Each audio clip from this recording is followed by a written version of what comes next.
प्रशंसा अच्छी भी करते तेरी प्रशंसा हर पल सुनाते हैं आनंद खारा मेरी भी भक्ति तुझे ग्रहण हो हृदय से प्रार्थना करूं पाप क्षमा कर जीवन में दया की याचना करूं तेरी आराधना આવો આપણે ભજન સેવાની શરૂઆત કરતા પ્રભુની આગળ આપણે શાંત રહીએ. તમે સર્વ જે આવી ગયા છો તે દરેકનો હું આવકાર કરું છું પ્રભુમાં. મારા પરિવાર અને મારા તરફથી આપ સર્વને આ રવિવારની પ્રેમી સલામ. જે યહોવાએ આકાશ તથા પૃથ્વી ઉત્પન્ન કર્યા છે તેની તરફથી મને સહાય મળે છે. જેઓ યહોવાને વિનંતી કરે છે, જેઓ ખરાબ ભાવથી તેને વિનંતી કરે છે, તે સર્વની પાસે યહોવા છે. તે તેના ભક્તોની ઈચ્છા તૃપ્ત કરશે. તે તેઓનો પોકાર પણ સાંભળશે અને તેઓને તારશે. આ પ્રભુનું વચન છે. પ્રભુ તેના વચન પ્રમાણે આપણા જીવનમાં કાર્ય કરો. આવો આપણે પ્રાર્થના કરીએ. પવિત્ર દયાળુ કૃપાળુ ઈશ્વર પિતા, તમારા નામને ધન્યવાદ આપી છીએ, તમારા નામની સ્તુતિ કરીએ છીએ. પ્રભુ તમને સર્વ માન મહિમા ગૌરવ પ્રભુ તમને આપે છે, કારણ કે પ્રભુ તમે અમારા આકાશમાંના બાપ છો, અમે તમારા બાળકો છે. ત્યારે પ્રભુ અત્યારે સવારમાં આ પવિત્ર દિવસે પ્રભુ તમારા પવિત્ર મંદિરમાં પ્રભુ તમારી હજુરીમાં નમ્યા છે. ત્યારે પ્રભુ તમારો પુષ્કળ આભાર માનીએ છીએ, સ્તુતિ કરીએ છીએ. પ્રભુ હા પ્રભુ તમારા બાળકો તરીકે પ્રભુ અમે એકતામાં મળી શક્યા છે, માટે પ્રભુ તમારો આભાર માનીએ છીએ. પ્રભુ આ પ્રભુ મંદિરને માટે તમારો આભાર માનીએ છીએ. પ્રભુ તમારી કૃપામાં અમે આ જીવન જીવી શક્યા છે, તેના માટે તમારો આભાર માનીએ છીએ. પ્રભુ જન્મથી આજ દિવસ સુધી પ્રભુ તમે દરેક આશીર્વાદોથી વેષ્ટિત કર્યા છે, તેના માટે આભાર માનીએ, સ્તુતિ કરીએ છીએ. પ્રભુ તમારી કૃપામાં તમારી દયામાં તમે હર હંમેશ પ્રભુ તમે અમને રાખ્યા છે, તેના માટે તમારો આભાર માનીએ છીએ. પ્રભુ આ પ્રભુ જે લોકો આ પ્રભુ મંદિરમાં આવી ચૂક્યા છે તેના માટે પ્રભુ તમારો પુષ્કળ આભાર માનીએ છીએ. પ્રભુ હજી જે લોકો પ્રભુ રસ્તામાં છે આવે છે ત્યારે તેઓને દરેક અકસ્માત જોખમથી પ્રભુ તમે સહી સલામત દરેકને તમારા પવિત્ર મંદિરમાં તમે દોરી લાવો એવી મેં ખાસ પ્રાર્થના કરીએ છીએ. પ્રભુ હા પ્રભુ આ તમારા પવિત્ર દિવસ માટે પ્રભુ તમારો પુષ્કળ આભાર માનતા અમારી પ્રાર્થના તારનાર ઈસુ પ્રભુ નામમાં સાંભળો અને સ્વીકાર કરો બાપ, આમેન. આપણે ભજન સંગ્રહમાંથી ગુજરાતી ભજન સંગ્રહમાંથી ગીત નંબર 2 હે ઈશ્વર પવિત્ર 2 નંબરનું ગીત ગાઈશું.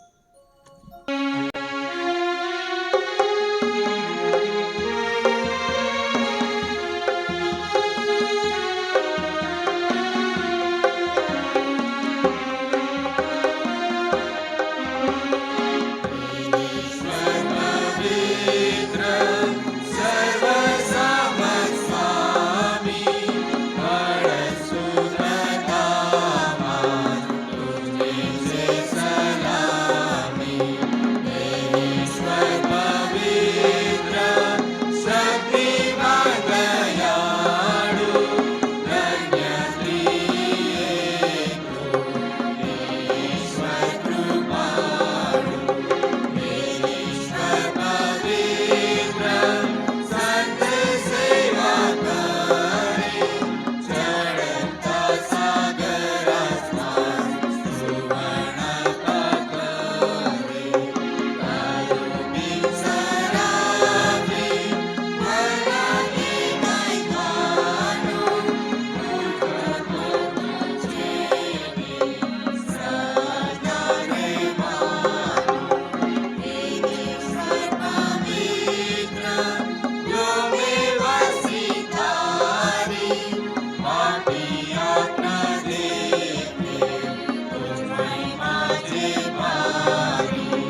અને પ્રત્યુત્તરી પાઠમાં આપણે જઈશું.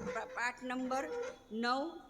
ક્રિસ્ટિયાબેન આપણે પ્રત્યુત્તરી પાઠ વાંચનમાં દોરી જશે.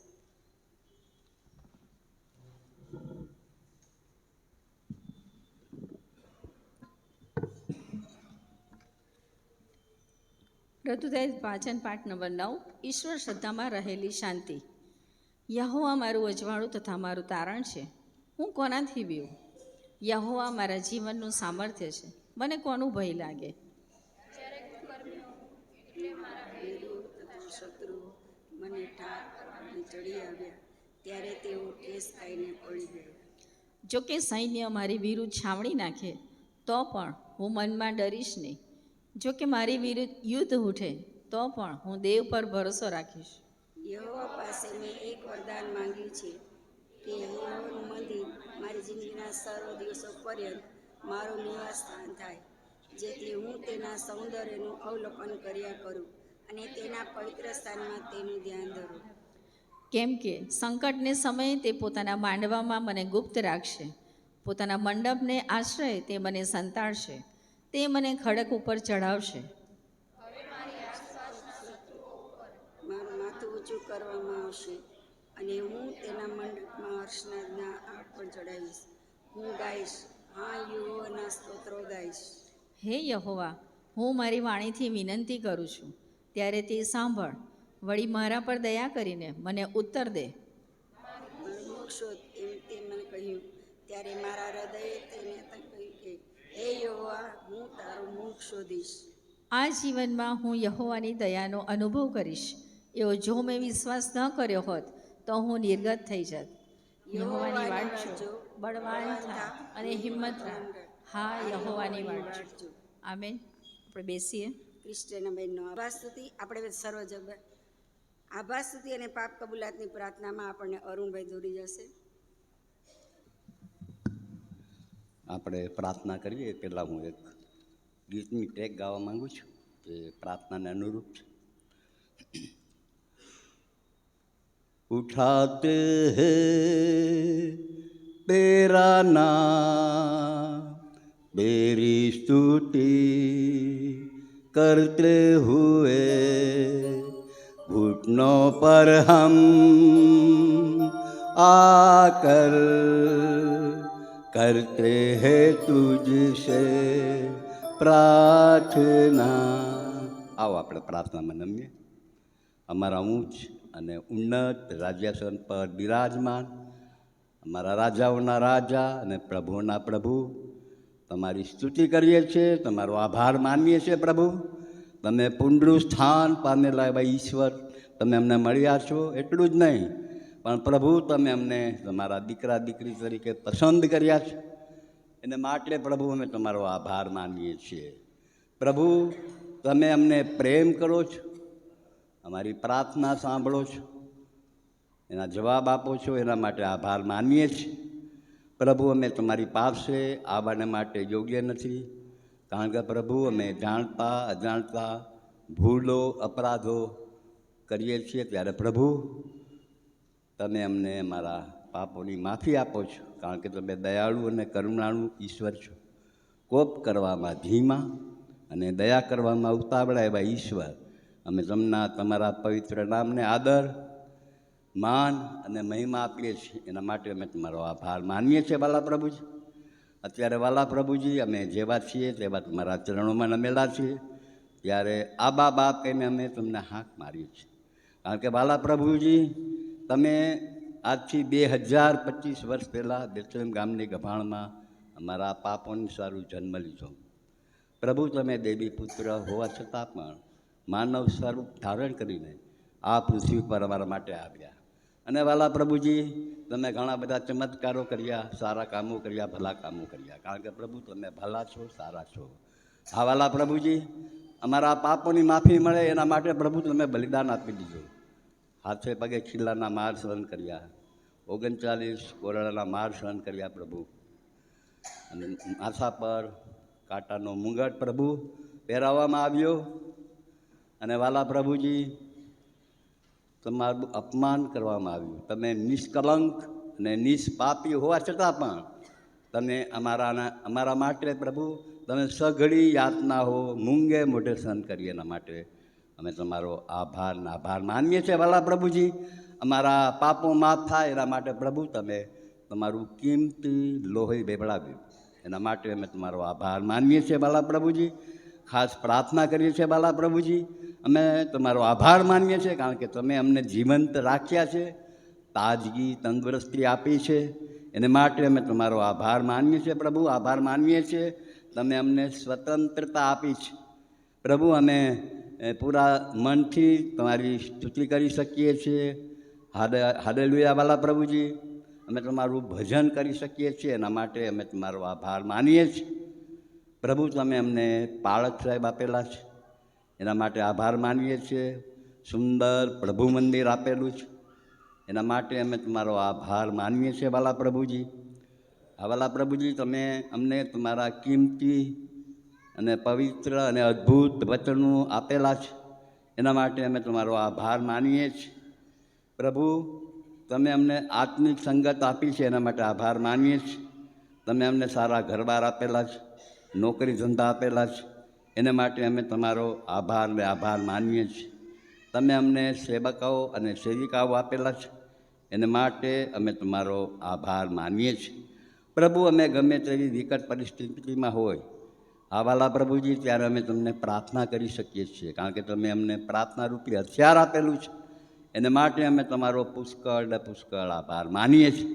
તમે રાજાઓના રાજા અને પ્રભુઓના પ્રભુ, અમારા તારણહાર ને અમારા પાલનહાર છો વાલા પ્રભુજી. તમારા પવિત્ર નામને ધન્યવાદ આપીએ છીએ વાલા પ્રભુજી. આ અમારી પાપ કબૂલાતની અને આભાર સૂત્રની પ્રાર્થના પ્રભુ ઈસુ ખ્રિસ્તના નામમાં સાંભળો અને સ્વીકારો પિતા, આમેન. આપણી જગ્યાએ બેસી જ રહ્યા અને ભજન સંગ્રહમાંથી ગીત નંબર 222. Jai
આપણે બાઇબલ વાંચન તરફ જઈશું. નવા કરારમાં માથીની સુવાર્તા એનો 5મો અધ્યાય 1 થી 12 કલમ ઈલાબેન ગોયલ આપણને વાંચી સંભળાવશે. એ પહેલાં આપણે સ્તોત્ર ગાઈશું. વચનો પ્રભુના શાસ્ત્રમાં જે જે લખેલા છે બધા પૂરા થયા છે. તે નવાના ના જશે મિથ્યા કથા આશા ભર્યા દિલના ઉમળકા એ જ વચનોથી પડે બેચેન દિલડાની બીમારી. એ જ વચનોથી ટળે બેચેન દિલડાની બીમારી. એ જ વચનોથી ટળે. માથીની સુવાર્તા 5મો અધ્યાય 1 થી 12 કલમ ઈલાબેન ગોયલ આપણને વાંચી સંભળાવશે.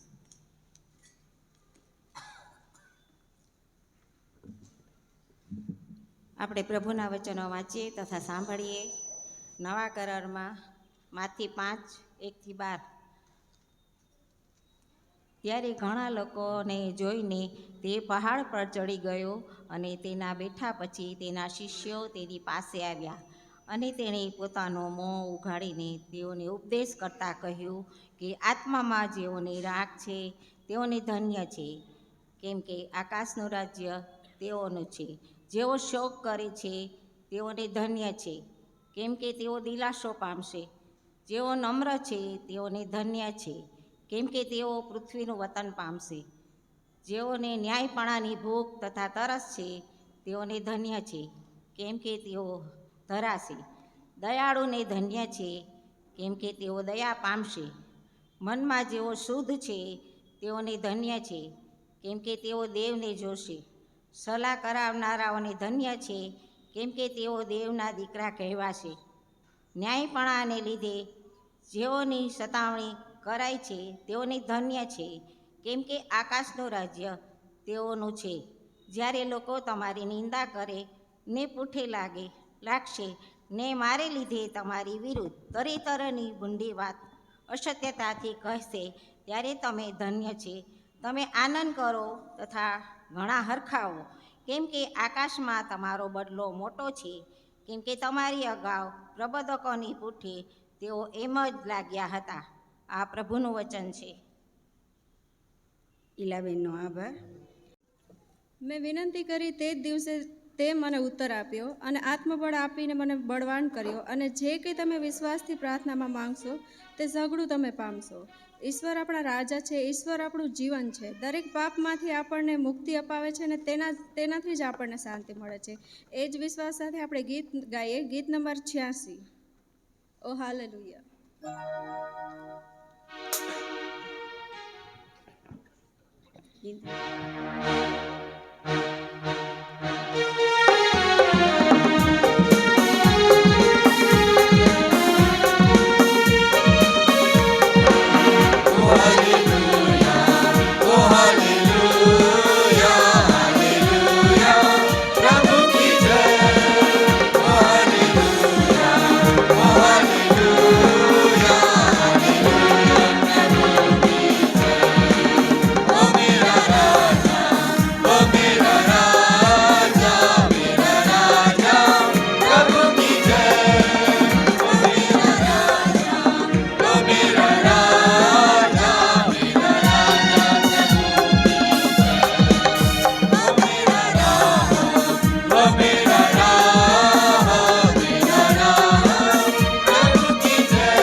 માન. તેના સર્વ ઉપકારો તું ભૂલી ન જા. તે તારા બધા પાપ માફ કરે છે અને તારા સર્વ રોગ મટાડે છે.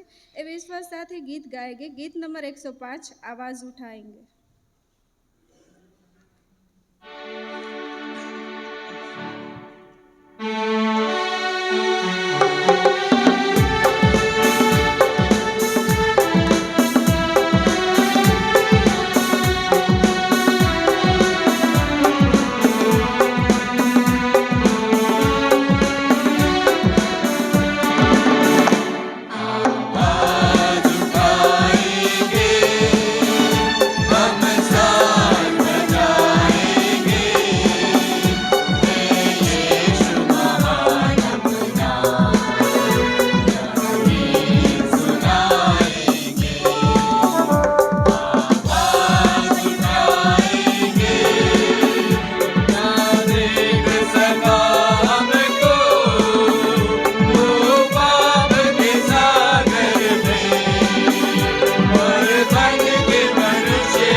સ્તુતિના અર્પણ સાથે અમારા જીવનનું જીવતું અને પવિત્ર અર્પણ તમને કરીએ છીએ, જેનો સ્વીકાર કરો બાપ. આમેન. બેસીએ બ્રહ્મ. હું જોનભાઈને મધ્યસ્થીની પ્રાર્થના માટે વિનંતી કરું છું. જોનભાઈ.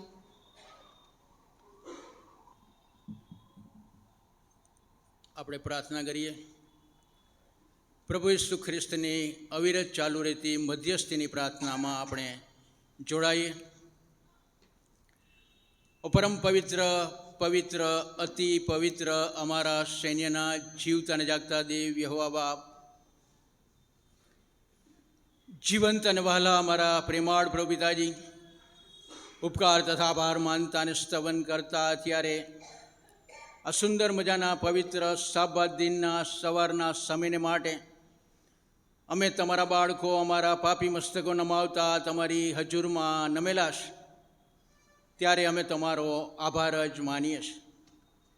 આભાર માનીએ છીએ પ્રભુદાજી. સાથે તમે અમને એકબીજાને માટે મધ્યસ્થી કરવાનું કહ્યું છે. જેવી રીતના અમારા વાલા પ્રભુ ઈસુ ખ્રિસ્ત દેવ બાપ અને અમારી વચ્ચે મધ્યસ્થ બન્યા, તેવી રીતે પ્રભુદાજી તમે અમને મધ્યસ્થ બનવાનું કહ્યું છે. ત્યારે અત્યારે અમારી મધ્યસ્થીની પ્રાર્થના અમે તમારી હજુરમાં લાવીએ છીએ. પ્રાર્થના કરીએ છીએ પ્રભુદાજી, અત્યારે દુનિયાના દેશને માટે, વૈશ્વિક શાંતિને માટે, જુદા જુદા દેશો વચ્ચે પ્રભુદાજી પવિત્ર શાસ્ત્રના વચનોના આધારે જે કંઈ અત્યારે પરિસ્થિતિ છે એ સઘળામાં તમે તમારી કૃપા બક્ષજો. પ્રાર્થના કરીએ છીએ પ્રભુદાજી, અત્યારે દુનિયાના દેશોમાં તમારી શાંતિ સ્થાપજો, તેવી અમારી નમ્ર પ્રાર્થના છે. તમારી શાંતિ કે જે સર્વ સમસ્ત શક્તિની બહાર છે, તે પ્રભુ ઈસુ ખ્રિસ્તના નામમાં સ્થપાય તેવી કૃપા અને રેમ કરો. આભાર માનીએ છીએ પ્રભુદાજી. અમે તમારી સ્તુતિ કરીએ છીએ કે તમે અમને તમારા બાળકો તરીકે પ્રસ્થાપિત કર્યા છે, જુદી જુદી જગ્યાએ વસાવ્યા છે. અત્યારે તમે અમને જ્યાં વસાવ્યા છે ત્યાં પણ પ્રભુદાજી અમે તમારું નામ છૂટથી લઈ શકીએ છીએ, એના માટે અમે તમારો આભાર માનીએ છીએ. અત્યારે આ કૃપાનો સમય ચાલી રહ્યો છે, ત્યારે કૃપાના સમયમાં તમે અમને તમારી કૃપા બક્ષશો તેવી અમારી નમ્ર પ્રાર્થના છે. પ્રાર્થના કરીએ છીએ પ્રભુદાજી અમારા ભારત દેશને માટે, કે જ્યાં આ વિશ્વના બીજા સૌથી મોટા લોકશાહી દેશ છે, કે જ્યાં તમે અમને જન્મ આપ્યો છે. પ્રભુદાજી પ્રાર્થના કરીએ છીએ અમારા દેશને માટે, દેશના સર્વ અધિકારીઓને માટે, પદાધિકારીઓને માટે, રાષ્ટ્રપતિ, પ્રધાનમંત્રી અને સમગ્ર પ્રધાન મંડળના સભ્યોને અમે તમારા સમર્થ ભુજોમાં સોંપીએ છીએ. પ્રભુદાજી તમારા લોકોના હકમાં અને હિતમાં તેઓ નિર્ણય લઈ શકે તેવી કૃપા અને રેમ કરો. આભાર માનીએ છીએ પ્રભુદાજી, સ્તુતિ કરીએ છીએ, સાથે પ્રાર્થના કરીએ છીએ અત્યારે તમારા લોકોને માટે પ્રભુદાજી, કે જેઓ અત્યારે જુદી જુદી જગ્યાએ એકઠા મળેલા છે. પ્રત્યેક બાબતમાં તેમની આજીજી, વિનંતી, પ્રાર્થના, તેમની લાગણીઓ અને માંગણીઓ સઘળું સાંભળજો, સ્વીકારજો અને સમયની સંપૂર્ણતાએ તમે તેમનો પ્રત્યુત્તર આપો, એ જ અમારી નમ્ર પ્રાર્થના છે. આભાર માનીએ છીએ પ્રભુદાજી. વિશેષ કરીને અત્યારે પ્રાર્થના કરીએ છીએ અમારા સર્વ લોકોના વૈશ્વિક શાંતિના પ્રયાસોને માટે. પ્રભુદાજી પ્રાર્થના કરીએ છીએ તમારા લોકો કે જેઓ જુદા જુદા જગ્યાએ, જુદા જુદા વાડામાં વસેલા છે, તેઓની એકતા અને અખંડતાને માટે અમે પ્રાર્થના કરીએ છીએ. કૃપા કરીને તમારા નામની અંદર તમારા સઘળા બાળકો એક થાય અને વૈશ્વિક એકતા સપાય તેવી કૃપા અને રેમ કરો. પ્રાર્થના કરીએ છીએ પ્રભુદાજી અત્યારે તમારા આત્મિક અને અલૌકિક આનંદને માટે, જેમાં અમે સર્વ સહભાગી થઈ શકીએ. કારણ કે પ્રભુદાજી તમે અમને વચન આપ્યું છે કે પ્રભુમાં સદા આનંદ કરો. હું ફરીથી કહું છું કે આનંદ કરો. તમારી સહનશીલતા સર્વ માણસોના જાણવામાં આવે. પ્રભુ પાસે છે, કશાની ચિંતા ન કરો, પણ દરેક બાબતમાં પ્રાર્થના તથા વિનંતીઓ વડે આભાર સ્તુતિ સહિત તમારી અરજો દેવને જણાવો. અને દેવની શાંતિ કે જે સર્વ સમસ્ત શક્તિની બહાર છે, તે ખ્રિસ્ત ઈસુમાં તમારા હૃદયોની તથા મનોની સંભાળ રાખશે. પ્રભુદાજી અત્યારે જ્યારે દુનિયામાં સર્વત્ર અશાંતિ, અસલામતી, ભય, આતંક છે, ત્યારે પ્રભુદાજી તમે અમારા હૃદયોમાં, મનોમાં અને ઘરોમાં તમારી શાંતિ કે જે સર્વ સમસ્ત શક્તિની બહાર છે તે સ્થાપો તેવી અમારી નમ્ર પ્રાર્થના છે. પ્રાર્થના કરીએ છીએ પ્રભુદાજી અત્યારે અમે અમારા શ્રોતકો, બોધકો, લેખકો, વૈજ્ઞાનિકો અને પ્રિન્ટ મીડિયા, દ્રશ્ય અને શ્રાવ્ય મીડિયા ઉપર તેઓને માટે વિશેષ પ્રાર્થના કરીએ છીએ, કારણ કે તેઓના પ્રત્યેકના જુદા જુદા મંતવ્યો લોકોની લાગણીઓ અને અભિપ્રાય ઉપર અસર કરતા છે. ત્યારે કૃપા કરીને પ્રભુ પિતાજી સર્વ માધ્યમોને એટલે કે દ્રશ્ય, શ્રાવ્ય અને પ્રિન્ટ માધ્યમોને અમે તમારા સમર્થ ભુજોમાં સોંપીએ છીએ.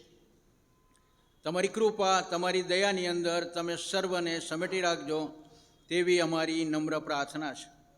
આભાર માનીએ છીએ પ્રભુ પિતાજી. સાથે પ્રાર્થના કરીએ છીએ અમારા માનવંત બિશપ સાહેબ અને અમારા ડેપ્યુટી મોડરેટર સાહેબ, અમારા માનવંત સિલવાન સાહેબને માટે. અત્યારે જે અધિવેશન ચાલી રહ્યું છે તેની અધ્યક્ષતામાં પ્રભુ પિતાજી સર્વ તમારા બાળકો એક થયા છે.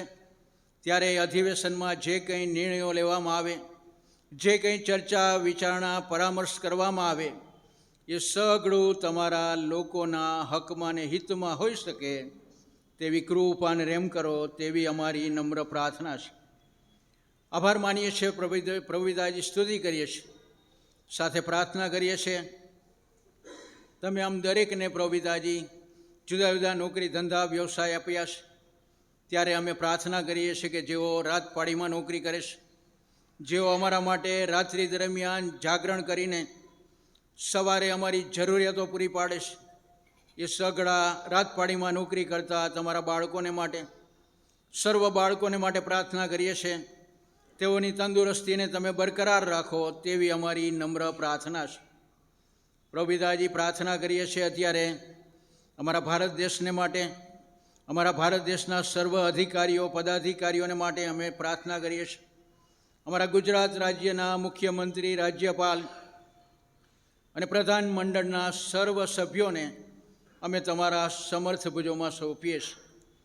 પ્રભુ પિતાજી, આભાર માનીએ છીએ, સ્તુતિ કરીએ છીએ. સર્વને તમે બુદ્ધિ, જ્ઞાન, ડાપણ આપો અને વહીવટ અને સંચાલન કરવાને માટે, અને જે કંઈ સંચાલન અને વહીવટ દ્વારા નિર્ણયો લેવામાં આવે તે તમારા લોકોના પ્રત્યેક હિતમાં હોઈ શકે તેવી કૃપા અને રેમ કરો તેવી અમારી નમ્ર પ્રાર્થના છે. આભાર માનતા અને સ્તવન કરતા પ્રભુ પિતાજી, પ્રાર્થના કરીએ છીએ તમારા પ્રત્યેક બાળકોને માટે કે જેઓ જુદા જુદા વાડામાં કેદ થયેલા છે. તમારા નામની અંદર પ્રભુ પિતાજી તેઓ એક્ય સાધી શકે તે માટે અમે વિશેષ પ્રાર્થના કરીએ છીએ. તમારા બાળકો તરીકે સર્વ એકતામાં આવી શકીએ અને પ્રભુ પિતાજી તમારું રાજ્ય વહેલી તકે આવી શકે તેવી કૃપા અને રેમ કરો તેવી અમારી નમ્ર પ્રાર્થના છે. આભાર માનીએ છીએ પ્રભુ પિતાજી. અત્યારે અમે પ્રાર્થના કરીએ છીએ જે અમારી મંડળીમાં માંદાઓ છે, બીમાર છે અને અન્ય જગ્યાએ જેઓ બીમાર છે, માંદા છે, ઘણા બધા લાંબા સમયથી બીમાર છે, પ્રત્યેકને તમે સાજાપણું આપો તેવી અમારી નમ્ર યાચના છે. પ્રભુ પિતાજી, આભાર માનીએ છીએ, સ્તુતિ કરીએ છીએ. પ્રાર્થના કરતા અત્યારે પ્રભુ પિતાજી અમારી આ મધ્યસ્થીની પ્રાર્થના અમારા મહાન તારનાર, અમારા વહાલા પ્રભુ ઈસુ ખ્રિસ્તના પવિત્ર નામમાં જે સાંભળીને સ્વીકાર કરજો બાપ. આમેન. જોનભાઈનો આભાર. ક્વાયર આપણે સ્પેશિયલ ગીત આપશે.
આવો આપણે પ્રાર્થના કરીએ. પવિત્ર પવિત્ર પવિત્ર અમારા સૈન્યોના જીવતા જાગતા હૃદય બાપ, આભાર માને છે પ્રભુજી, તમારા નામને ધન્યવાદ આપીએ છીએ, કારણ કે પ્રભુજી તમે કૃપાળુ દયાળુ ઈશ્વર છો પ્રભુજી. હા પ્રભુજી, તમે અમારી પર કૃપા કરી છે તેના માટે પ્રભુજી અમે તમારો ખૂબ ખૂબ આભાર માનીએ છીએ, તમારી સ્તુતિ કરીએ છીએ. હા પ્રભુજી, તમે અત્યારે અમને તમારા ભવનમાં પ્રભુજી લઈ આવ્યા છો અને પ્રભુજી આ પવિત્ર દિવસની ભેટ તમે અમને આપી છે તેને માટે પ્રભુજી અમે તમારો ખૂબ ખૂબ આભાર માનીએ છીએ, તમારી સ્તુતિ કરીએ છીએ પ્રભુજી.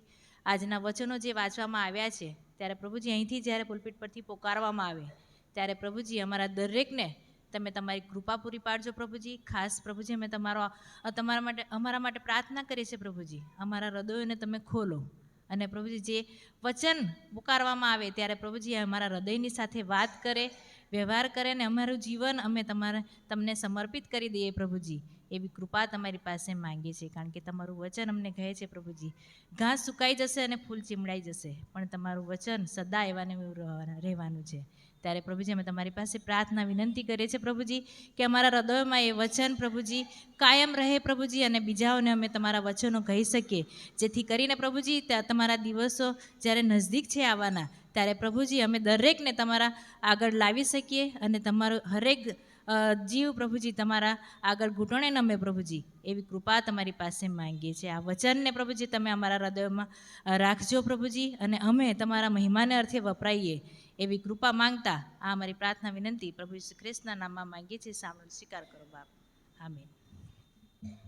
કમિટીના સભ્ય શ્રી સ્ટેનલીભાઈ મારું આપણને સંદેશા તરફ દોરી જશે અને એ આપણે પ્રભુના વચન છે નવા કરારમાં માથીની સુવાર્તા, તેનો 5મો અધ્યાય 1-12 કલમ છે, એના પર આપણે એ પ્રકટીકરણ તેના વચનોનું આપણને સમજાવશે.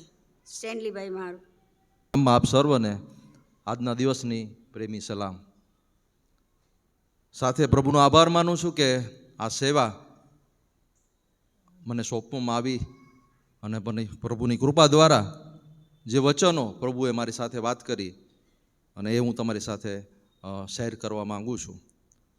એ પહેલાં આપણે આપણી પ્રણાલી કે પ્રમાણે આજના દિવસની પ્રેમી સલામ આપણી આજુબાજુના બેસેલા હરેક વ્યક્તિને સારી સ્માઇલ સાથે અને એ વિશ્વાસ સાથે કે આજે જે આપણે સાબાર દિવસ જે પ્રભુએ આપણા માટે ઠરાવેલો છે એ આપણા હરેક માટે આશીર્વાદનું કારણ બને. આપણે વચન તરફ જઈએ પહેલાં આપણે એક વચન આપણે સર્વ સાથે મળીને કહીએ. ગીતશાસ્ત્ર 119 અને 18. ગીતશાસ્ત્ર 119 અને 18 આપણે સર્વ સાથે મળીને બોલી અને પ્રભુની કૃપા માંગીએ. તારા નિયમશાસ્ત્રમાંથી આશ્ચર્યકારક વાતોનું અવલોકન કરવા માટે મારી આંખો ઉઘાડો. આ એક કોલ આપણે પ્રભુને આપીએ છીએ, આ એક કોલ આપણે ઈસુને આપીએ છીએ કે પ્રભુ તારી વાત, તારું આશ્ચર્યકારક એ અવલોકન જે તું અમારા જીવનમાં કહેવા માંગે છે, જો તું અમારી સાથે વાત કરવા માંગે છે, ત્યારે મારી આંખને ઉઘાડ, મારા જીવનને ઉઘાડ, એ સ્વીકારવા માટે મને રૂડું હૃદય આપ. ત્યારે પ્રભુને આપણે કહીએ છીએ કે પ્રભુ તું મારી સાથે વાત કર. આવો આપણે વચન તરફ જઈએ અને આપણે જે શાસ્ત્રપાઠ વાંચવામાં આવ્યો છે માથેની લખી સુવાર્તા તેનો 1-5 કલમ, 1-12 કલમ આપણે જોઈએ છે કે માથીની લખેલી સુવાર્તા તેના પહેલા અધ્યાયથી આપણે જોઈએ છે કે પ્રભુ ઈસુ ખ્રિસ્તને આવવાની જે વાત હતી અને એ મરિયમ દ્વારા એ પ્રભુનું દર્શન, દૂતોનું દર્શન આપણે જોઈએ છે. માથી 2માં ઈસુનો જન્મ આપણે જોઈએ છે, 2જા અધ્યાયમાં. 3જા અધ્યાયમાં આપણે જોઈએ છે ઈસુનું બાપ્તિસ્મા, અને 4થા અધ્યાયમાં આપણે જોઈએ છે કે ઈસુની સેવા, ઉપદેશ, ઈસુની વાત. અને 5મા અધ્યાયમાં આપણે જે શાસ્ત્રપાઠ આપણે જે વાંચ્યો છે એમાં જોઈએ છે કે ઈસુને શિક્ષણ. આપણે જોઈએ છે કે જ્યારે ઈસુની સેવા કાર્ય શરૂ થયું ત્યારે ઈસુના મોંમાંથી નીકળેલા હરેક શબ્દ એ પરાક્રમનું કારણ બને છે. આપણે જોઈએ છે કે ઈસુના બોલવાથી અધિકાર હતું, ઈસુના બોલવાથી સામર્થ્ય હતું, ઈસુના બોલવાથી પરાક્રમ હતું, ઈસુના બોલવાથી ચમત્કાર હતો, અને ઈસુના બોલવાથી આપણે પાપનો છુટકારો પણ મેળવી શકીએ છીએ. આ ઈસુનું બોલવાનું હતું કે જ્યારે ઈસુ બોલતો ત્યારે 4 દિવસ કબરમાં રહેલો એ લાજરસ બહાર આવે છે અને ઈસુ કહે છે, લાજરસ તું બહાર આવ. આ પરાક્રમ હતું. 38 વર્ષથી માંદો વ્યક્તિ ઈસુ જ્યારે બિછાના ઉપર હતો ત્યારે ઈસુ તેને કહે છે કે તારું બિછાનું ઉપાડ. વિધવા માનો એકનો એક દીકરો જ્યારે મરણ પામે છે ત્યારે તેને કહે છે કે જુવાન તું ઉઠ. આ ઈસુના બોલવામાં પરાક્રમ હતું. આ ઈસુના બોલવામાં સામર્થ્ય હતું, જે આપણે આ વચન દ્વારા જોઈએ છે. આપણે આગળ જોઈએ ઈસુનું એ પરાક્રમ, ઈસુનો એ બોલ, ઈસુનું એક શિક્ષણ એ હરેક વ્યક્તિ માટે, હરેક વિશ્વાસી માટે, હરેક શિષ્ય માટે શું હતું. અને આજે માથીની કલમ 1 થી 5 જે આપણે જોઈએ છે, ત્યારે ઘણા લોકો જોઈને તે પહાડ પર ચડી ગયો અને તેના બેઠા પછી તેના શિષ્ય તેની પાસે આવ્યા. તેના શિષ્ય તેની પાસે આવ્યા. આજે પ્રભુ આપણને પણ એમ કહે છે કે તમે મારી પાસે આવો. ઓ ભારથી દબાયેલા, ઓ વેતરું કરનારાઓ, તમે મારી પાસે આવો ને હું તમને દિલાસો આપીશ. આજે પ્રભુનું આ વચન આપણને શીખડાવે છે કે પ્રભુ આપણને કઈ રીતે આપણે જીવનમાં ઉપયોગી વચન અને ઉપયોગી જીવન જીવવાનું શીખવે છે. પહેલી કલમમાં જ્યારે આપણે વાંચ્યું ત્યારે ઘણા લોકો જોઈને તે પહાડ પર ચડી ગયો. અને આપણે જોઈએ છે તેની ઉપરની કલમ એટલે 4:23 થી 25 કલમ. ઈસુ જ્યારે સુવાર્તાનો પ્રારંભ કરે છે, ઈસુ જ્યારે સુવાર્તા તેના શિષ્યોને શીખડાવે છે, ઈસુ જ્યારે તેના શિષ્યને વાત કરી રહ્યો છે, ત્યારે જે ઉપરની બાબત છે એમાં દર્શાવવામાં આવેલું છે કે ઈસુ ઘણા ચમત્કારો સાથે એ જે વચન છે એ શીખવાની બાબત પણ ઉપર ભાર દેતો હતો. આપણે જોઈએ છે કે ઈસુ એ જીવન ગમતું આપણે જીવીએ છીએ કે કેમ એ તપાસી જોવાની વાત કરતો હતો. આજે તમે ને હું જ્યારે સાબાત દિન જે પવિત્ર કહેવાય છે અને આપણે એને માણવા આવીએ છીએ, ઈસુને મળવા આવ્યા છે, ત્યારે પ્રભુ આપણને એક કોલ આપે છે. પ્રભુ આપણને કહે છે કે ખરું ખ્રિસ્તી જીવન એ શું તું જીવી રહ્યો છે? ખરું ખ્રિસ્તી જીવન જે મેં તને કહ્યું છે, જે વચન દ્વારા મેં તને એ વાત કહી છે, શું તું એ જીવી રહ્યો છે? ત્યારે આપણે જોઈએ છે કે પ્રભુ આપણને કોલ આપે છે. પ્રભુ આપણને સમજાવે છે કે ખરું ખ્રિસ્તી જીવન એ શું છે, ખરું ખ્રિસ્તી જીવનની એ ગુણ શું છે, ખરી ખ્રિસ્તી જીવનની એ પરિભાષા શું છે.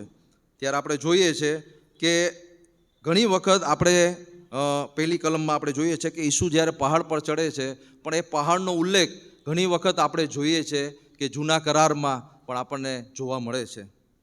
જ્યારે મૂસા સિનાઈ પર્વત ઉપર પ્રભુ એને દર્શન આપે છે, પ્રભુ એની સાથે વાત કરવા માંગે છે, પ્રભુ આજ્ઞા આપવા માંગે છે, ત્યારે તેને પહાડ પર બોલાવે છે.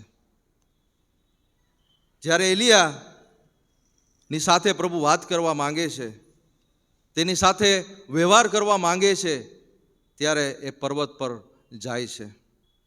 અને ઈસુ જ્યારે પ્રાર્થના કરવા પહાડ પર જાય છે, ત્યારે તેના શિષ્યો એ મૂસા અને એલિયાને તેની આજુબાજુમાં જોવે છે. આ પહાડનું મહત્ત્વ શું છે? આપણે ઘણી વખત વિચારીએ છીએ કે ઈસુ પહાડ પરથી ઉતર્યો, ઈસુ પહાડ પર ચડ્યો, પણ પહાડ શું છે? પહાડ શું દર્શાવે છે? કારણ કે હરેક વચન એ પ્રભુનું આપણને શીખવે છે, હરેક વાત એ પ્રભુની આપણને શીખવે છે.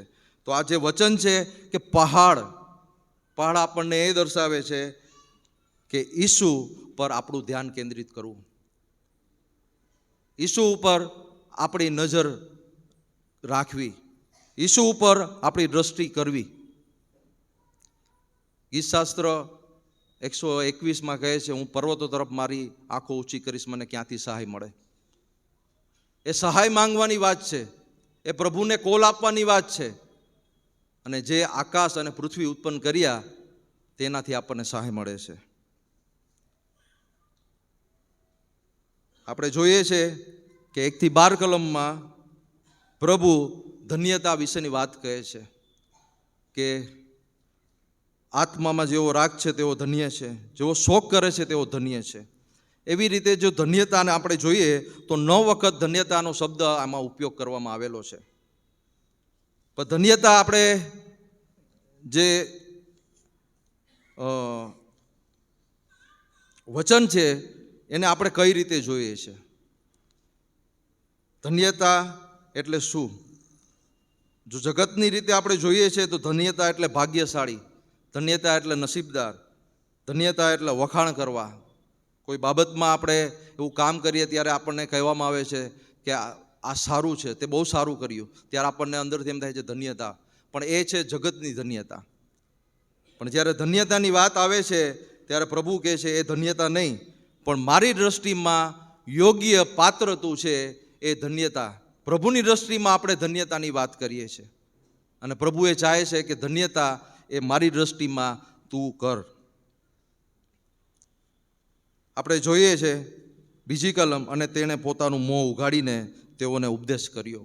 જ્યારે પ્રભુનું મોં ઉઘડે છે, પ્રભુની વાત જ્યારે બોલાય છે અને જ્યારે સામેવાળો વ્યક્તિ એ સ્વીકારે છે, એ સમજણે છે, ત્યારે એનું જીવન બદલી જાય છે. અને જ્યારે પ્રભુનું મોં ઉઘડે છે ત્યારે પરાક્રમ સાથે એ જીવનને પ્રભુ ચલાવવા માટે એક નવો રસ્તો આપે છે. એ મોં ઉઘડે છે ત્યારે પાપના બંધન છૂટી જાય છે. એ મોં ઉઘડે છે ત્યારે હરેક રોગો, હરેક બીમારીઓને પ્રભુ દૂર કરી નાખે છે. આ આખો અધ્યાય આપણે ઘણી વખત સાંભળ્યો હશે અને એને કહેવામાં આવે છે પર્વત પરનું ભાષણ, ગિરિવચન.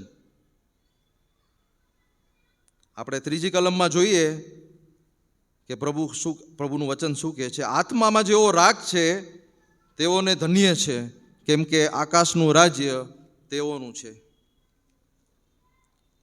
આત્મામાં જેવો રાગ છે, જેવો નમ્ર છે, તેઓને ધન્ય છે. હિન્દી બાઇબલમાં આપણે જોઈએ તો લખ્યું છે, ધન્ય હૈ वो जो मन के दिन है क्योंकि स्वर्ग का राज्य उन्हीं का है.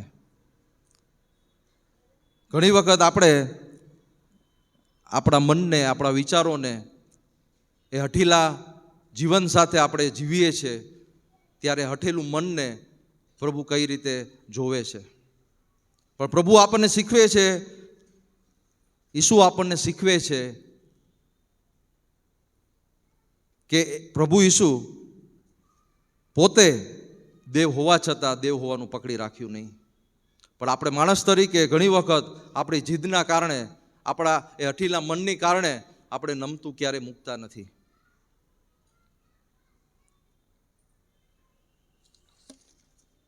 પ્રભુ કહે છે આત્મામાં જેવો રાગ છે તેઓને ધન્ય છે. પ્રભુ આ શિક્ષણ તેના શિષ્યને આપે છે અને શિષ્ય તરીકે આજે આપણે અહીં બેઠા છીએ. એ ખ્રિસ્તી તરીકે આપણે અહીં બેઠા છીએ અને પ્રભુના બાળકો તરીકે આપણે અહીં બેઠા છીએ. ત્યારે પ્રભુ આપણને એ વચન દ્વારા શીખવે છે કે આત્મામાં જેવો રાગ છે તેઓને ધન્ય છે. રાગ એટલે વિનય, રાગ એટલે ગરીબ. એ ગરીબ નહીં, પણ આપણે આપણી જાતને નીચે કરવી એ પ્રભુ ઈચ્છે છે.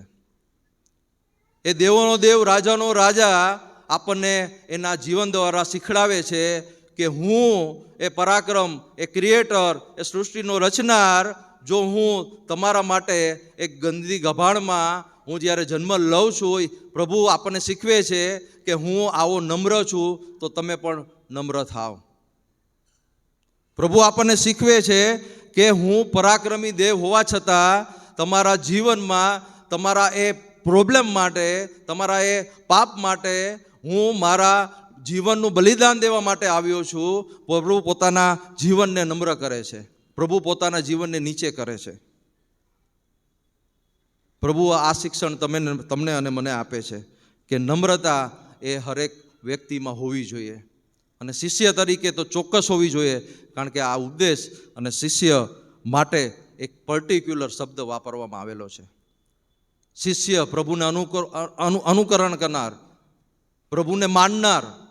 ખરું ખ્રિસ્તી જીવન એ નથી કે હું ખ્રિસ્તી કુટુંબમાં જન્મ લીધો છે. પણ ખરું ખ્રિસ્તી જીવન એ છે કે તમે ને હું આ પ્રભુના વચન પ્રમાણે જીવીએ છીએ કે નહીં, પ્રભુની ઈચ્છા પ્રમાણે આપણે લોકો સાથે વર્તીએ છીએ કે નહીં. પ્રભુનું વચન કહે છે કે તમારે રાખ થવાની જરૂર છે, તમારે દીન થવાની જરૂર છે. અને બીજી વાત કહે છે, બીજું એમાં ને એમાં આપણે જોઈએ છે કે આકાશનું રાજ્ય તેઓનું છે. પ્રભુએ સ્વર્ગનું રાજ્યની વાત કરે છે, જ્યાં હોશ અને ઉલ્લાસ સાથે લોકો અને પ્રભુના દૂતો અને કહે છે કે હાલેલુયા, જ્યાં કહે છે હોસાના, એ રાજ્ય મૂકીને પ્રભુ તમારાને માટે આ પૃથ્વી પર આવ્યા. તમને ને મને એ પાપના બંધનમાંથી છોડાવવા માટે આવ્યા. ખરું શિક્ષણ એ પૃથ્વી પરનું જીવન જીવવા માટે આવ્યા. અને પ્રભુ કહે છે કે આકાશનું રાજ્ય તેઓનું છે. આકાશનું રાજ્ય કોને ના ગમે?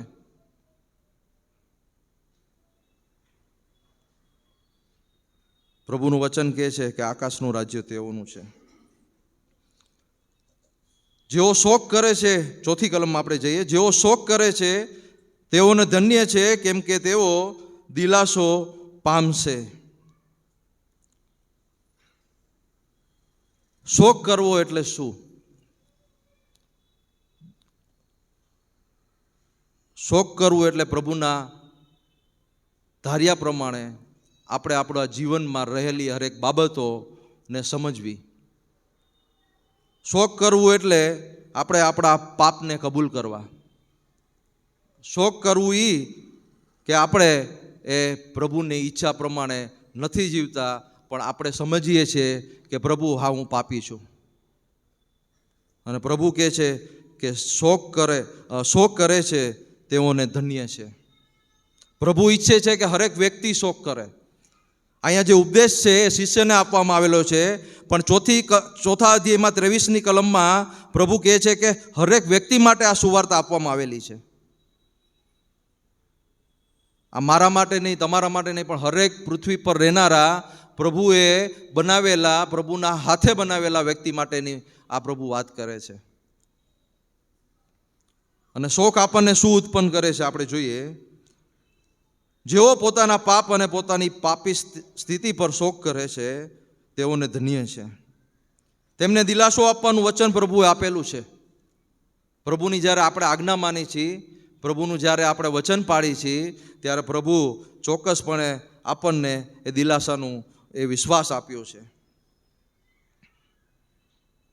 આ શોક છે એ ઈશ્વરીય શોક છે, જે મુક્તિ માટે પસ્તાવો ઉત્પન્ન કરે છે, જેનું વર્ણન પાઉલ 2 કોરિન્થી 7 અને 10માં કહ્યું છે. પાઉલ 2 અને 7 અને 10માં કોઈ કલમ વાંચશો?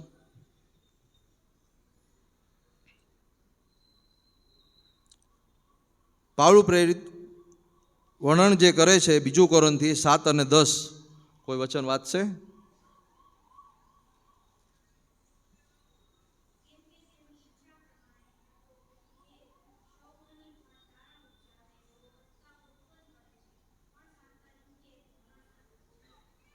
કેટલું અજાયબ વચન છે કે સાંસારિક જ્યારે શોક આપણે કરીએ છીએ તો ઘણા બધા મુશ્કેલીનો, ઘણા બધા પરેશાનીનો, ઘણા બધા એ મનનો દુરુપયોગ શૈતાન આપણા જીવનમાં કરે છે. પણ એ સાંસારિક શોક છે. પણ આ જે પ્રભુ આ શોકની વાત કરે છે એ શોક છે નવું જીવન. જ્યારે શોક કરી છે ત્યારે આપણને નવું જીવન મળે છે. એ શોક કરી છે ત્યારે આપણે પ્રભુ તરફ જે બંધનો હતા એ તૂટી જાય છે અને પ્રભુને આપણે કહીએ, પ્રભુ પાસે આપણે માંગીએ છીએ અને પ્રભુ એ સાંભળે છે.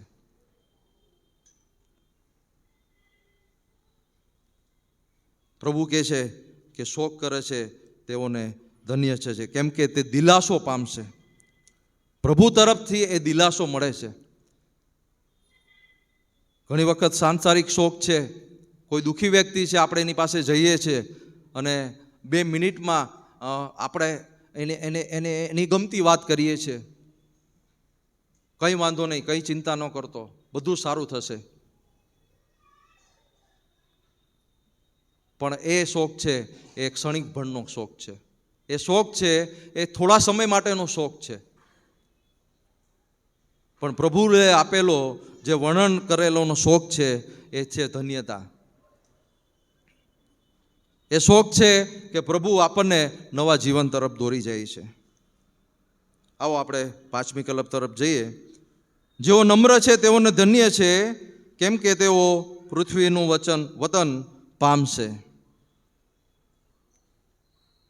આ બહુ સમજવા જેવી વાત છે, આ બહુ ગંભીરતાપૂર્વક વાત છે, કારણ કે શેતાન હંમેશા એ મનને નષ્ટ કરવા માટે ગોતી રહ્યો છે. અને નમ્રતા ઘણી વખત આપણને જ્યારે શબ્દ આવે છે, નમ્રતાની જે વાત આવે છે, લાગણીની વાત આવે છે, ત્યારે આપણને ગમતી નથી. આ બહુ અઘરો પ્રશ્ન છે કે પ્રભુ આપણને કહે છે કે નમ્ર છે તેઓને ધન્ય છે.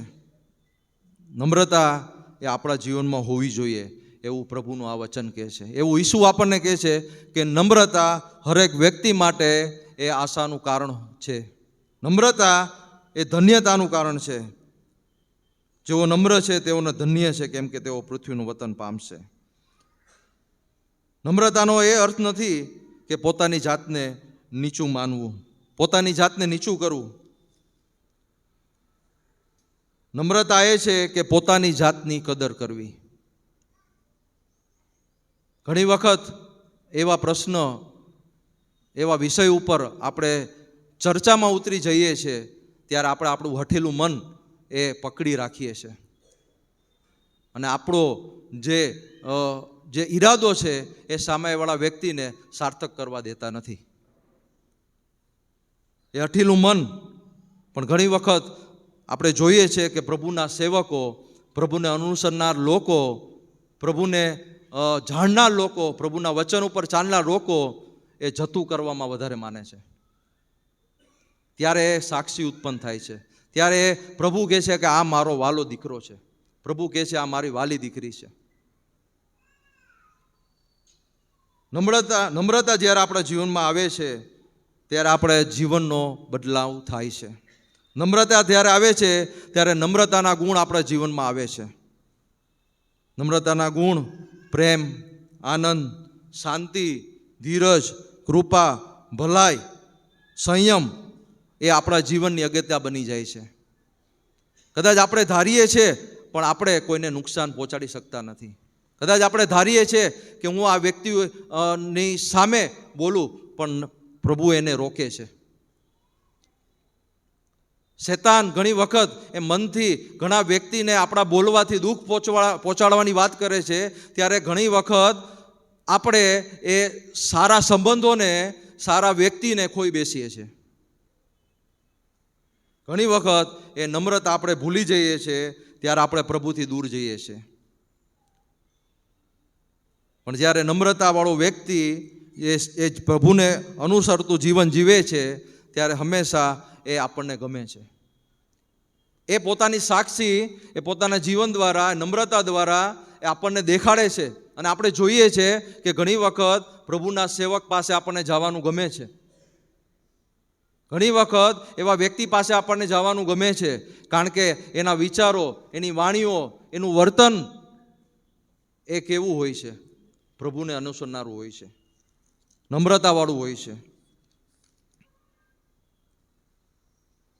અને જ્યારે આપણે ક્યારે મુશ્કેલીમાં હોય છે, પ્રોબ્લેમમાં હોય છે, જ્યારે આપણને સમજણ નથી પડતી, ત્યારે પ્રભુ એવા લોકોનો આપણા મધ્યે ઉપયોગ કરે છે. પ્રભુ એવા લોકો સાથે આપણો મેલ મિલાપ કરાવે છે. એવા નમ્ર વ્યક્તિ પાસે આપણે જવાથી ઘણી વખત એ સલાહ અને એ વાત આપણા દિલની આપણે જ્યારે કહીએ છીએ ત્યારે આપણી સાથે પ્રેમભર્યું વર્તન કરીને એ આપણને દિલાસો આપે છે. નમ્રતાનું ગુણ કેવળ મન શાંત રાખવું જોઈએ. નમ્રતાથી વ્યક્તિ બીજાઓની સાથે પ્રેમથી વાત કરે છે, મન શાંત રાખીને એનો સામનો કરે છે.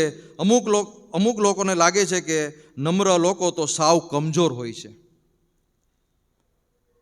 ઘણી વખત આપણને એ બોલવાથી અને એને કરવાથી સામેવાળી વ્યક્તિને આપણે એમ સમજીએ છીએ કે આ કમજોર છે એટલે બોલી નથી શકતો, પણ એ પ્રભુના બંધનમાં બંધાયેલો છે, પ્રભુના વચનમાં બંધાયેલો છે, કારણ કે એ કહે છે કે હું પ્રભુનો શિષ્ય છું.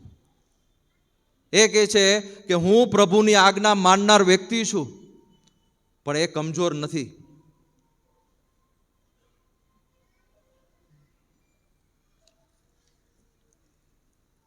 પ્રભુ કહે છે કે નમ્ર છે તેઓને ધન્ય છે, કેમ કે તેઓ પૃથ્વીનું વતન પામશે.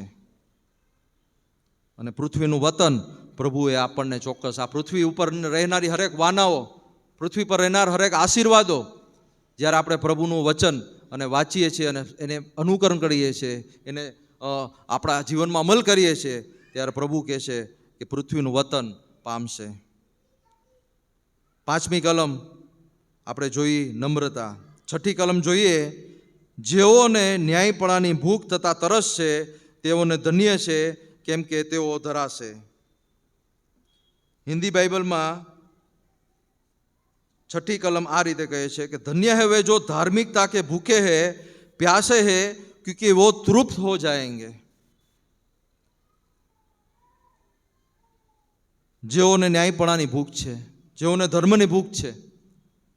આપણે પ્રભુ પ્રભુ કહીએ છીએ, ઈસુ ઈસુ કહીએ છીએ, પણ કદી એ બાઇબલ ખોલીને બેસવાની વાત આપણે ભૂલી જઈએ છીએ. ઘણી વખત આપણે આપણા વ્યસ્ત સમયમાં એ ધાર્મિકતા પ્રભુએ જે આપેલી છે, જે શિક્ષણ આપેલું છે, તેને આપણે ભૂલી જઈએ છીએ.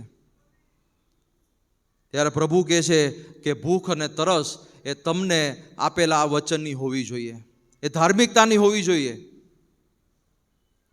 ઘણી વખત આપણને આપણો જે સમય છે એ જમવાનો સમય જ્યારે જતો રહે છે, ત્યારે આપણા પેટમાં, આપણા વિચારોમાં એક જ વસ્તુ યાદ આવે છે, એ છે મને ભૂખ લાગી છે, મારે ખાવું છે. આ શરીરને પોષણ દેવા માટે એ રોટલી ખાવી છે, એ જમવાનું જમવું છે. ત્યારે પ્રભુ કહે છે કે આ રોટલીને જમવા માટે તમારી ભૂખ, તમારી તરસ હોવી જોઈએ. આ વચન તમારે અનુકરણ કરવા માટે તમારે ભૂખ હોવી જોઈએ. અને કહે છે કે તેઓ ધરાશે.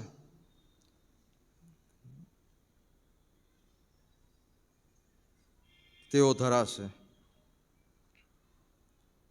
કારણ કે પ્રભુનું વચન કહે છે કે જે શાંતિ જે હું આપીને જઉં છું, જે વચનરૂપી છે, જે સાક્ષીરૂપી છે, એને તમારે અનુકરણ કરવાનું છે. ખરા શિષ્ય તરીકે તમારે મારી આ જીવન થકી જે યાત્રા છે, જે પૃથ્વી ઉપર તમને ને મને આપેલી છે, એ જીવન થકી પ્રભુએ કહે છે કે તમારે સાક્ષી રૂપી જીવન જીવવાનું છે. અને એમાંનો એક પાઠ છે કે તમારે એ ન્યાયપણાની ભૂખ, એ ધર્મની ભૂખ, એ વચનની ભૂખ હોવી જરૂરી છે. 7મી કલમ કહે છે દયાળુઓને ધન્ય છે, કેમ કે તેઓ દયા પામશે.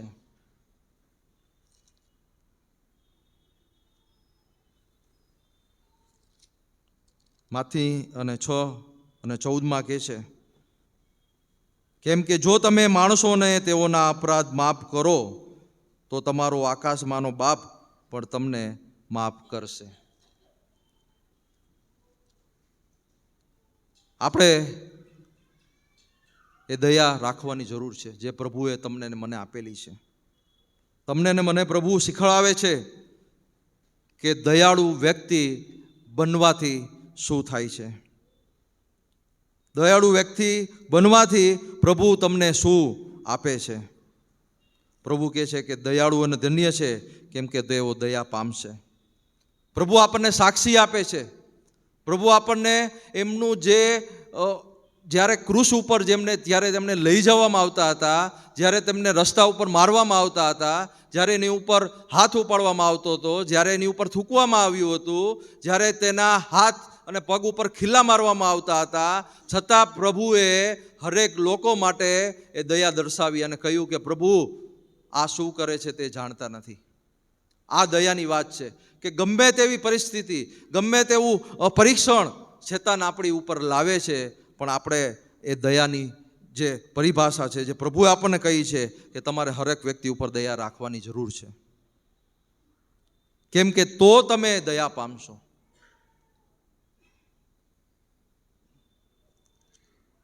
પ્રભુ કહે છે દયાની તમારે જરૂર છે.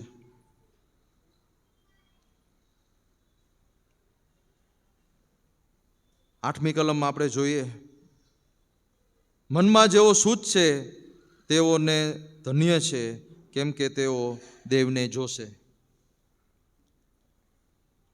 મનમાં જેવો શુદ્ધ છે, શુદ્ધતા, પ્યોરિટી, એ પ્યોરિટી, એ શુદ્ધતા પ્રભુ કહે છે કે મને જોવાની તક છે, દેવને જોવાની તક છે, ઈસુને જોવાની તક છે કે મનમાં જેવો શુદ્ધ છે, જેનામાં પાપ નથી, જેનામાં વચન અને વચનને આધીનતામાં રહેવાની જે જીવન જીવવાની શૈલી છે. ત્યારે હરેક વ્યક્તિ માટે પ્રભુ કહે છે કે આ મન છે એને તમારે શુદ્ધ રાખવાની જરૂર છે. આ પૃથ્વી પરનું જીવન માટે આપણે એ મનને શુદ્ધ રાખવા માટે પ્રભુ આપણને કહી રહ્યો છે. પ્રભુ કહે છે કે મનમાં જેવો શુદ્ધ છે તેઓને ધન્ય છે. આપણે પ્રભુને જોવાની વાત આમાં જોઈએ છે, કારણ કે કહે છે તેઓ દેવને જોશે. દેવને જોવાની વાત, પ્રભુને જોવાની વાત. જો ખરા શિષ્ય તરીકે આપણે જોઈએ તો ખ્રિસ્તી જીવન આપણને કઈ રીતે જોવા મળે છે.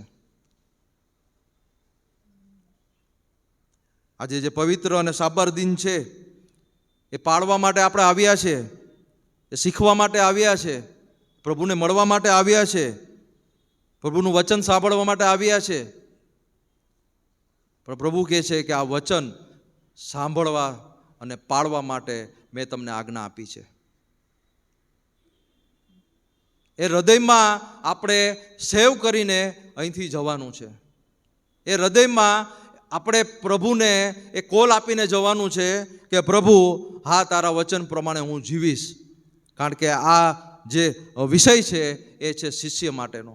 જો ખરો શિષ્ય આપણે છીએ, જો ખરા પ્રભુના સેવક છીએ, જો પ્રભુને આપણે ઓળખીએ છીએ, તો પ્રભુનું વચન આપણને કહે છે કે આ પ્રમાણે તમારે જીવવું જોશે. 9મી કલમ આપણે જોઈએ, સલાહ કરાવનારાઓને ધન્ય છે, કેમ કે તેઓ દેવના દીકરા કહેવાશે. સલાહ, આમાં એક અર્થ છે સલાહ કરાવનારાઓને. આપણે જે જોઈ ચૂક્યા છે કે જે વ્યક્તિ નમ્ર છે, જે વ્યક્તિ પ્રભુનું જીવન જીવી રહ્યો છે, જે વ્યક્તિ ને આપણે આપણા દિલ ખોલીને જે વાત કરી રહ્યા છીએ, જે વ્યક્તિ પાસે આપણે જઈએ છીએ અને જ્યારે એને કહીએ છીએ કે આ પ્રશ્નનો ઉકેલ આપણે કઈ રીતે કરીએ, ત્યારે હરેક વિશ્વાસી વ્યક્તિ, હરેક પાસ્ટર, હરેક પ્રભુના સેવક આપણને એમ કહે છે કે આપણે પ્રાર્થના કરવી જોઈએ. આપણે પ્રભુ પાસે આપણી ઈચ્છા મૂકવી જોઈએ, કારણ કે પ્રભુની ઈચ્છા શી છે આપણે જાણવાની એ કોશિશ કરીએ. અને કહે છે કે સલાહ કરના, સલાહ એ સારી સલાહ હંમેશા પ્રભુ કહે છે કે હરેક વ્યક્તિ માટે હોવી જોઈએ. આપણને ગમતી સલાહ નહીં, પ્રભુને ગમતી સલાહ. પ્રભુના વચન પ્રમાણે આપણે જ્યારે જોઈએ છીએ તો પ્રભુને વચન પ્રમાણે પ્રભુ આપણને આ બધી બાબતો પાળવાનું કહે છે, ત્યારે આપણા જીવન માટે એ સલાહ હરેક વ્યક્તિ માટે ઉદ્ધારનું કારણ બને છે. અને પ્રભુ આપણને એ તરફ દોરે છે અને કહે છે કે દેવના દીકરા કહેવાશો. જ્યારે ઈસુનું બાપ્તિસ્મા થયું ત્યારે દેવ તરફથી વાણી થઈ, આ મારો વાલો દીકરો છે. અને અહીંયા પ્રભુનું વચન પણ એમ કહે છે કે દેવના દીકરા કહેવાશે. દેવના દીકરા, દેવના પસંદ કરેલું જીવન, દેવનું માનનારું જીવન, દેવના વચન પ્રમાણે જીવનારું જીવન, ત્યારે પ્રભુ આપણને કહે છે વચન પ્રમાણે કે દેવના દીકરા તમે કહેવાશો, દેવના દીકરા કહેવાશો. અને 10મી કલમમાં આપણે જોઈએ છે, ન્યાયપણાના લીધે જેઓને સતાવણી કરાઈ છે તેઓને ધન્ય છે, કેમ કે આકાશનું રાજ્ય તેઓનું છે. આ બધી વાત, આ બધું અનુકરણ, આ બધી પ્રભુની વચનની વાત જ્યારે આપણે પાડીએ છીએ, જ્યારે આપણે પ્રભુને ગમતું જીવન જીવીએ છીએ, ત્યારે આ 10મી કલમમાં કહે છે કે સતાવણી કરાઈ છે તેઓને ધન્ય છે. ન્યાયપણા, ધાર્મિકતા, કારણ કે આકાશનું રાજ્ય તેઓનું છે. ગમે તે પરિસ્થિતિ થાય, પણ જ્યારે વિશ્વાસમાં આપણે જીવીએ છીએ, વિશ્વાસમાં આપણે પ્રભુ પ્રમાણે વર્તીએ છીએ, ત્યારે પ્રભુ કહે છે કે કઠણાઈ આવશે, પ્રોબ્લેમ આવશે, સતાવણી થશે, પણ પ્રભુ કહે છે કે તારું નામ એ મારા ભવિષ્યમાં, મારા ચોપડામાં, મારા આકાશમાં, મારી પાસે નોંધાયેલું છે. આપણે 11મી કલમ જોઈએ અને 12મી કલમ જોઈએ, બંને એક સાથે. જ્યારે લોકો તમારી નિંદા કરશે ને પૂઠે લાગશે ને મારા લીધે તમારા વિરુદ્ધ તરે તરેની ભૂંડી વાતો અસત્યથી કહેશે, ત્યારે તમને ધન્ય છે. તમે આનંદ કરો તથા હરખાવો, કેમ કે આકાશમાં તમારો બદલો મોટો છે, કેમ કે તમારી અગાઉના પ્રબોધકોની પૂઠે તેઓ એમ જ લાગ્યા હતા. પ્રભુ કહે છે આનંદ કરો, હરખાવો. ભલે પરીક્ષણ આવે, ભલે તકલીફો આવે, ભલે તમારા માટે લોકો તરે તરેની વાતો કરે, પણ પ્રભુ કહે છે કે તમારો બદલો એ આકાશમાં નોંધાયેલો છે. તમારી વાત, તમારું જીવન એ આકાશમાં નોંધાયેલું છે, કારણ કે આ પૃથ્વી પરનું જીવન તો ક્ષણિક ભંગનું છે. જન્મ અને મરણ એ બંને નિશ્ચિત પ્રભુના હાથમાં છે. પણ પ્રભુ કહે છે કે આ જીવન જીવવા માટે મેં તને પસંદ કર્યો છે. આ વચન પ્રમાણે જીવવા માટે મેં તને પસંદ કર્યો છે. આ વર્તવા માટે મેં તને પસંદ કર્યો છે. અને મારી સાક્ષી એ છે કે જ્યારે તું આ જીવીશ, જ્યારે તું આ વર્તીશ, ત્યારે તું મને પ્રગટ કરીશ.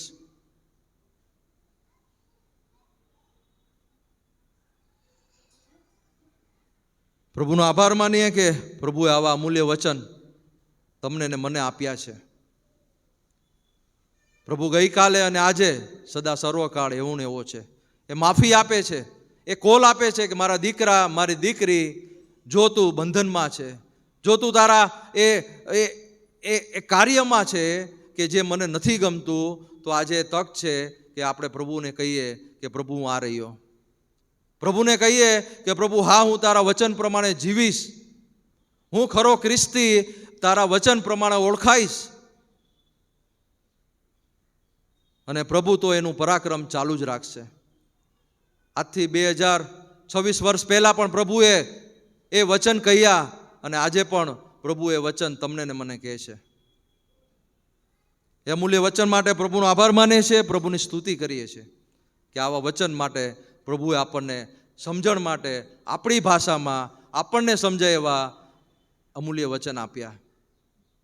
પ્રભુનો આભાર માને, પ્રભુની સ્તુતિ કરીએ કે આ વચન દ્વારા આપણે પ્રભુ પાસે કશું શીખ્યા છીએ.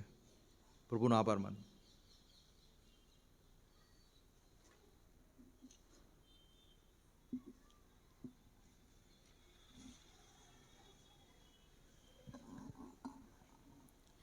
સ્ટેનલીભાઈનો પુષ્કળ આભાર માને પ્રભુના વચનને માટે. આવા સંદેશા પછીની આપણે જે પ્રાર્થના કરીએ છીએ એ લિયોનાર્ડભાઈ આપણને એ પ્રાર્થનામાં દોરી જશે. અમે તમારો આભાર માનીએ છીએ, કારણ કે પ્રભુ તમે આજે વચનો દ્વારા અમારી સાથે વાત અને વ્યવહાર કરી છે. પ્રભુ તમે એ અદ્ભુત ગિરી પ્રવચન દ્વારા પ્રભુ તમારા શિષ્યોને જે બાબત સમજાવી, પ્રભુ આજે એ વચનો અમારા જીવનમાં તમે તાજા કર્યા છે. અને પ્રભુ આજે વચનો દ્વારા તમે અમને દરેક અદ્ભુત બાબતો પ્રભુ દર્શાવી છે, ત્યારે તમારો આભાર માનતા સ્તુતિ કરી છે. પ્રભુ તમારા સેવક સ્ટેનલીને માટે પણ અમે તમારો આભાર માનીએ છીએ. પ્રભુ આજે એ તમારા વચન પ્રભુ અમારી સમક્ષ લાવી શક્યા છે, અને પ્રભુ એ વચનો દ્વારા આત્મિક રીતે પ્રભુ તમારામાં દ્રઢ અને મજબૂત અને સમૃદ્ધ થયા છે. માટે તમારી સ્તુતિ હો, તમને જ માન, મહિમા, ગૌરવ હો. પ્રભુ આ વચનનો પરાક્રમ પ્રભુ અમારી દરેકની સાથે રહે, પવિત્ર આત્મા અદ્ભુત રીતે અમારામાં કાર્ય કરે. અને હા પિતા, વચનના પરાક્રમ સહિત અમે બહાર જઈએ અને પ્રભુ તમારો મહિમા કરનારા તમારા બાળકો બનીએ, એવી મારી પ્રાર્થના પ્રભુ ઈસુના નામમાં પિતા સાંભળો, સ્વીકાર કરો. આમેન. આવ્યા છે ત્યારે આપણે છેલ્લા ગીતમાં આપણે જઈએ ત્યારે ભજન સંગ્રહમાંથી 328મું ગીત છે. એ દરમિયાન આપણા દાનોનું પ્રભુને અર્પણ કરીએ અને પાસ્ટોરેટ કમિટીના સભ્યો એ દાનમાં સહાય કરશે.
દાન અર્પણની પ્રાર્થનામાં જઈએ.